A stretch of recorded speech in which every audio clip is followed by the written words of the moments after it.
ఈ రాత్రి పరిశుద్ధాత్మ దేవుడు వాగ్దానం చేస్తున్నాడు, నువ్వు అబ్రహాం ఆశీర్వాదాన్ని మోసుకుని రాబోతున్నావు ఈ రోజున. హల్లెలూయా. ప్రతి శాపపు భారమును దేవుడు ఈ రాత్రి తొలగించబోతా ఉన్నాడు. దేవునికి స్తోత్రం కలుగును గాక. హల్లెలూయా. నమ్ముట నీ వలనైతే నమ్మువానికి సమస్తమును సాధ్యమని ఆయన వాక్యం సెలవిస్తా ఉంది. ఇదిగో ఆయన నిన్ను ప్రేమిస్తా ఉన్నాడు. నీవు ఆయనకేమి ఇస్తా ఉన్నావు?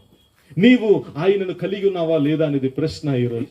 ఎవరు కూడా పరిశుద్ధులు కారు, అంటే పుట్టుక నుండి పరిశుద్ధులు కారు, నీతిమంతుడు ఒకడును లేడని బైబిల్ సెలవిస్తా ఉంది. అతిక్రమములు దాచిపెట్టువాడు వర్ధిల్లడు, కానీ వాటిని ఒప్పుకొని విడిచిపెట్టువాడు కనికరము పొందుతాడు. ఎవరైతే పాపాలు ఒప్పుకొని విడిచిపెడతారో దేవుడు వాళ్ళని క్షమిస్తాడు. వారు బాప్తిస్మం పొందడానికి దేవుడు అర్హతిస్తాడు. ఆకాశము వైపు నా కన్నులెత్తి చూచుటకు నేను అర్హుడను కాను. తగ్గించుకుని ప్రార్థన, నీవు చేస్తున్నటువంటి ఆ ప్రార్థనలో పాప క్షమాపణ నిమిత్తం ప్రార్థన చేయాలి. నీవు నీ అనుభవం మారాలంటే, నీ స్థితి మారాలంటే ఒక్కటే, నేను పాపిని ప్రభువా నన్ను క్షమించు, నేను మళ్ళా పాపం చెయ్యను అని నువ్వు దేవునికి హామీ ఇవ్వాల. కక్కిన వాంతిని మళ్ళీ తినను ప్రభువా అని నువ్వు ఒక హామీ ఇస్తే దేవుడు నిన్ను బలంగా ఆశీర్వదించబోతా ఉన్నాడు. ఆదికాండము 26వ అధ్యాయము 12వ వచనం చూసినట్లయితే, The book of Genesis, chapter 26, verse 12. ఇస్సాకు ఆ దేశమందున్నవాడై విత్తనము వేసి ఆ సంవత్సరము 100 ఫలము పొందే. ఇస్సాకు ఆ దేశమందున్నవాడై అక్కడ ఏమి నాటాడట? విత్తనము వేశాడట. ఆ చిన్న విత్తనాన్ని నువ్వు చూసినప్పుడు నువ్వు అనుకుంటావు, ఇందులో పెద్ద మహిమేమి లేదు, ఇది తేలికైనటువంటి విత్తనం అనిపిస్తుంది, ఇందులో విలువ లేదు, ఈ విత్తనం నీకు అనిపిస్తుంది.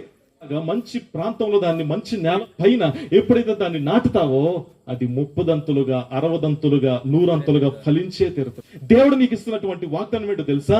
ఇస్సాకు వలె 100 అంతల ఫలము నువ్వు చూడబోతా ఉన్నావు. ఎప్పుడో తెలుసా? విశ్వాసపు నేత్రముతో నువ్వు చూచినప్పుడు అది 100 అంతలుగా ఫలించబోతా ఉంది. ఏమండి, ఆ విత్తనాన్ని ఎప్పుడైతే నాటుతావో అది చెట్టుగా మార్చబడుతుంది. దాని ఫలం అద్భుతంగా ఉంటుంది. చిన్న విత్తనంలో దేవుడు జెనెటిక్ మెటీరియల్ దేవుడు అందులో దాచిపెట్టాడో చూడండి. నీలో దేవుడు ఒక మెటీరియల్ దాచిపెట్టాడు. నీలో ఒక ప్రత్యేకమైనటువంటి ఒక ఇన్ఫర్మేషన్ దాచిపెట్టాడు. ఆ ఇన్ఫర్మేషన్ ఏంటో తెలుసా? దేవుడు పేదవారిని ధనవంతులుగా చేయడానికి లోకానికి వచ్చాడు. దేవునికి స్తోత్రం. హల్లెలూయా. ఈ రోజు మీరు పొందుకోండి ఈ ప్రవచనము. మిమ్మల్ని దేవుడు ఆత్మీయ జీవితంలో ఆస్తికర్తలుగా చేయబోతున్నాడు రాత్రి. దేవునికి స్తోత్రం. హల్లెలూయా. అద్భుత కార్యాలు దేవుడు మీకు చేస్తాడండి. యేసు ప్రభువారట మనుషుల దయ్యందును దేవుని దయ్యందును ఆయన క్రమముగా ఎదుగుచూ వచ్చి ఉన్నాడు. ఇస్సాకు అనబడిన వాడు దేవుని బిడ్డలారా తన తండ్రి అయిన అబ్రహాముకు లోబడి ఉన్నవాడు. ఇస్సాకుకి చాలా మంది అన్నలున్నారు. అబ్రహాముకి ఇష్మాయేలు ఉన్నాడు. కానీ ఆ ఇష్మాయేలు ఇస్సాకు వంటి వాడు కాడు. దేవుని బిడ్డలారా, దేవుడు చరిత్రలో ఒక్కడిని లేపుకుంటాడు ప్రతిసారి. ఏ రోజు ఇస్సాకు వంటి వాడుగా నీవు ఉన్నావా? చాలా మంది ఇస్సాకుకు ఉన్నారు, సహోదరులు ఉన్నారు, సహోదరులు ఉన్నారు. ఇస్సాకు తండ్రి ధనవంతుడు. ఎవరండి? అబ్రహాం అంటే ధనవంతుడు, రోషము గల దేవుని యొక్క కుమారుడు అబ్రహాము, ప్రవక్త అయిన అబ్రహాము. కానీ ఇస్సాకు ఎక్కడ కూడా గర్వించాడా? గర్వించలేదు. The Lord is speaking to you tonight. The Lord is warning you. Don't leave your faith. Don't leave your hope. Don't leave the Christ that you have accepted before he known you. తల్లి గర్భములో రూపింపబడక మునిపే ఆయన నిన్ను ఏర్పరచుకుని ఉన్నాడు. ఇస్సాకు వ్యక్తిని తన తండ్రి బలి అర్పించాలని అనుకున్నాడు. ఎందుకని? యెహోవా దేవుడు పరీక్షించి ఉన్నాడు. ఆ పరీక్షలో అబ్రహాం అంగీకరించాడు. తన కుమారుణ్ణి బలి అర్పించాలని చూచినప్పుడు దేవుడు తన స్వరంతో మాట్లాడుతున్నాడు, అబ్రహామా నీ కుమారుణ్ణి చంపవద్దు. ఎందుకు తెలుసా? అతడు నాకు కావాలి. దేవునికి స్తోత్రం కలుగునుగా. ఎవరైతే ఇస్సాకు వంటి విధేయత చూపిస్తారో వారు చంపబడరు, వారు నిలబడతారు. గట్టిగా చప్పట్లు కొట్టేసాను కనపరచండి. హల్లెలూయా. యేసయ్య నిన్ను చావనివ్వడు. యేసయ్య నీ రోగమును తీసివేస్తాడు. ఆయన మరణకరమైన రోగమైనా సరే ఆయన నీకు అంటనివ్వడు. అప్పులతో బాధపడుతున్నావా? మానసిక ఒత్తిడితో నలిగిపోతూ ఉన్నావా?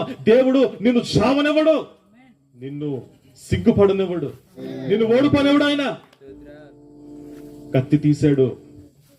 మంచి కుమారుడైన ఇస్సాకుని ఆ యెహోవా దేవునికి బలి అర్పణగా ఇవ్వాలని సిద్ధపడుతూ ఉన్నాడు అబ్రహాం. ఆ టైంలో సడన్ గా దేవుని స్వరం అబ్రహాంకి వినబడింది. హల్లెలూయా. నీ కుమారుని చంపవద్దు, నీ కుమారుని నాకు బలి అర్పించవద్దు. నేను బలి అర్పణ కోరే దేవుడను కాను. అబ్రహామా, నీ విశ్వాసాన్ని బట్టి నేను నిన్ను మెచ్చుకుంటున్నా, నీ యొక్క నిరీక్షణ బట్టి నేను నిన్ను మెచ్చుకుంటున్నానయ్యా. భయపడకు.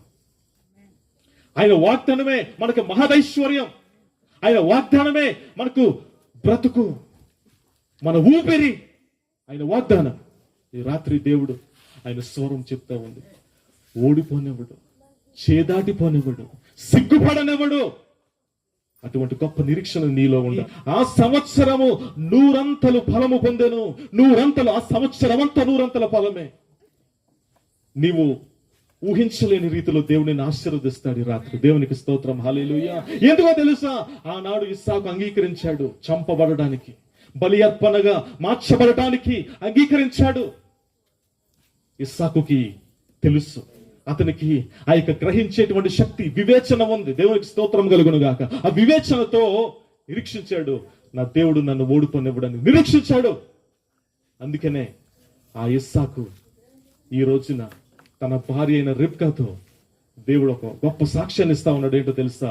100 ఫలం. అది మామూలు ఫలంగా. చప్పట్లు కొట్టండి యేసుని గణపరచంగా. హల్లెలూయా.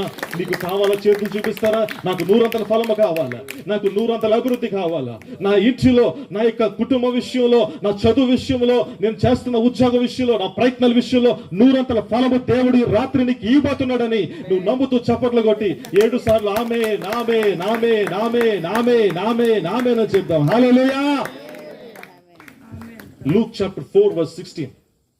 లూకా సువార్త 4వ అధ్యాయం 16వ వచనాన్ని చూసుకుందాం. అంటే 18వ వచనం చూసినట్లయితే, ప్రభు ఆత్మ నా మీద ఉన్నది, బీదలకు సువార్త ప్రకటించుటకై ఆయన నన్ను అభిషేకించాను. దేవునికి స్తోత్రం. హల్లెలూయా. ఈ రోజున దేవుడు మనలను అభిషేకించి ఉన్నాడు. దేవుడు నిన్ను అభిషిక్తునిగా చేయాలని ఆశిస్తా ఉన్నాడు. కావాలొద్దు మీకు చేతులు చూపించండి. కావాలన్న చేతులు చూపించండి. దేవుని అభిషేకం కావాలా? నీకు దేవుని ఆశీర్వాదం కావాలా? పైకి రావాలనుకుంటున్నా, కింద ఉండాలనుకుంటున్నారా? దేవుడు నేను తలగా చేయబోతున్నాడు ఈ రాత్రి. చప్పట్లు కొట్టేసాను కనుక దేవుని వాక్యమే మనకు మార్పును శుద్ధునిగా చేస్తుంది, పవిత్రులుగా చేస్తుంది. పాపం చేయకుండా, లోకాశల్లో పడిపోకుండా, నిలకడగా చచ్చిపోయే వరకు దేవుని కొరకు బ్రతకాలనేటువంటి రోషం నీలో ఉండాలి. హల్లెలూయా. నమ్మకము నీలో ఉండాలి, అభిషేకం నీలో ఉండాలి. ఏదో వస్తున్నాం కదా, కూర్చుంటున్నాం కదా, వద్దును మర్చిపోతారు అందరూ చాలా మంది. అలా ఉండకూడదు. నీకు తెలుసా రేపు ఏం జరుగుతుందో? బైబిల్ ఏం చెప్తుంది తెలుసా? రేపు ఏమి సంభవింపబోతుందో మీకు తెలియదు కనుక సమయాన్ని సద్వినియోగపరచుకోవడం నేర్చుకో. ఈ రోజు నీకు ఇవ్వబడిన సమయం, నీకు ఇవ్వబడినటువంటి అవకాశం ఎలాగ ఉపయోగిస్తావు? మొదట నా నీతిని, రాజ్యాన్ని వెతికితే మిగతాదంతా కూడా ఎలాగ నువ్వు నేర్చుకోవాలో దేవుడు నీకు నేర్పిస్తాడు. హల్లెలూయా. మిగతాదంతా కూడా ఎలా చెయ్యాలో, నీ కుటుంబాన్ని ఏ విధంగా నడిపించుకోవాలో, నీ కుటుంబంలో వివాహాలు ఎలా జరగాలో, ఆత్మీయ జీవితంలో ఎలా ఎదగాలో ప్రతిదీ ప్రభువుకు తెలుసు. ఆ ధనవంతుడితో దేవుడు అంటా ఉన్నాడు ఏంటో తెలుసా? నీ ఆస్తిని అంతా అమ్ముకొని, నీవు కలిగి ఉన్న, నీవు ధారాళంగా ప్రేమిస్తున్నటువంటి నీ ఆస్తిని నీవు అమ్ముకుని బేదలకు పంచిపెట్టు. దేవునికి స్తోత్రం. హల్లెలూయా. ఎందుకు ఆ మాట చెప్పాడు దేవుడు? నీకు అభిషేకం కావాలంటే ఆ పని చేయగలరు. దేవునికి స్తోత్రం. హల్లెలూయా. నీకు అనాయింటింగ్ కావాలంటే, ఆశీర్వాదం కావాలంటే, పాపాలు చేయకుండా నీ హృదయాన్ని కాపాడుకోవాలంటే, నీ దేహాన్ని కాపాడుకోవాలంటే, నీకు సెక్యూరిటీ కావాలంటే, ఈ రోజు నీవు కలిగి ఉన్నటువంటి ప్రతి పాపాన్ని విడిచిపెట్టు. ధనాపేక్ష అనేది ఒక పాపం.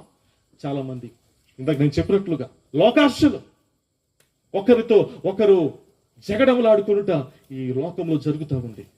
మీరు వాక్యాన్ని నమ్మండి. మనుషులు నమ్ముకున్నట్టు కంటే యెహోవాను ఆశ్రయించుట మేలు. బీదలకు సువార్త ప్రకటించుటకై ఆయన నన్ను అభిషేకించెను. నిజమైన పరిశుద్ధ వ్యక్తివైతే నీవు, నిజమైన మారుమనసు గల వ్యక్తివైతే నీవు, నిజమైన అభిషేకం నీలో ఉంటే, నిజమైనటువంటి కనికరము నీలో ఉంటే, నువ్వేం చేస్తావు తెలుసా? పేదవాడిని ఒక దరిద్రుడిగా చూడవు, నా యొక్క సహోదరుడు అన్నట్లుగా నువ్వు చూస్తావు. ఒకసారి బైబిల్లో నుంచి అపోస్తుల కార్యాలు 17-11 చూడండి. The book of Acts chapter 17 verse 11.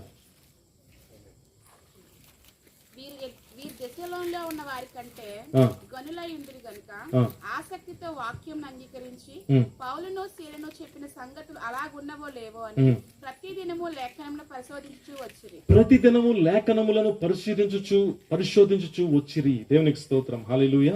మీరు ప్రతిదినము కూడా ఏం చేయాలి? లేఖనములను పరిశీలించాలి. ఎవరైనా తన హృదయాన్ని పరిశీలించుకోవాలని ఆశపడుతున్నారా? మీ హృదయాన్ని పరిశీలించాలంటే వాక్యం ద్వారానే పరిశీలించాలి. వాక్యము ద్వారానే పరిశీలిస్తే నీ హృదయంలో ఉన్న వ్యాధి ఏమిటో నీకు అర్థమవుతుంది. వాక్యాన్ని నువ్వు పరిశీలిస్తే, పరిశోధిస్తే, వాక్యాన్ని నువ్వు టెస్ట్ చేస్తే నీ హృదయములో దాచబడిన పాపపు మూట నీకు కనబడుతుంది. ఆ పాపపు మూటని దేవుడు బయటికి తీసేస్తాడు. దేవునికి స్తోత్రం, హల్లెలూయా. నువ్వు పెరికివేయగలవు. బైబిల్ సెలవిస్తా ఉంది. నీవేం చేయాలి? నేనేం చేయాలంటే వాక్య లేఖనములను పరిశీలించేటువంటి వారిగా మనం ఉండాలట. మీరు తెస్సలోనికలో ఉన్న వారి కంటే గనులై ఉంటిరి. ప్రైజ్ ది లార్డ్, హల్లెలూయా. గనుక ఆసక్తితో వాక్యము అంగీకరించి యేసయ్య అద్భుత కార్యాలు చేయబోతా ఉన్నాడు. దేవునికి స్తోత్రం, హల్లెలూయా. ఎంతమంది నమ్ముతున్నారు? చేతులు చూపిస్తారా? ప్రభు చెప్తున్న మాట ఏంటో తెలుసా? నీ విత్తనము ఎప్పుడైతే మట్టి లోపల సారవంతమైన మంచి నేలలో నాటబడుతుందో, you will see the greatest blessings of your life. Praise the Lord, hallelujah. You will see a mighty anointing of your life. దేవుని బిడ్డలారా, మీరు గమనించండి. ఈ రోజు ప్రభు నీతో మాట్లాడుతున్నాడు. ఏంటో తెలుసా? నీవు వచ్చిన అనుభవం ఏంటో నీకు తెలుసు.